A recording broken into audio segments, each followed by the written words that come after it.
আরে আপনার কোনো চিন্তার কারণই নেই। আমার রাইট পয়েন্টের আগে টাকাটা আমার ব্যাংকে পাঠাই দেন। চাকরির একমাত্র আমঠারি ব্যাপার চিন্তা হওয়া লাগবে না। Sir yes coming. স্যার এই চাকরিটার ফিনে ইন্টারভিউ দিতে আসছিলাম। আপনার তো অনেক কাগজপত্র জমা দেওয়া লাগবে জানে বাবা। সব আনছি স্যার। সব আনছেন মানে এনআইডি আনছেন, ড্রাইভিং লাইসেন্স, পাসপোর্ট, অনলাইন জন্ম নিবন্ধন, বাপের দাদার টিকে card, fool card, family card, কৃষি কার্ড। আপনি বিয়ে করছেন? না স্যার বিয়ে তো করি নাই।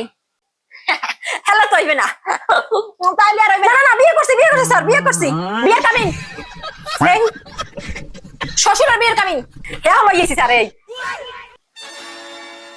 যাদের সাথে বুঝতো আমার সোনার বাংলা। আমার লাঞ্চের টাইম হয়ে গেছে, আমি যাই।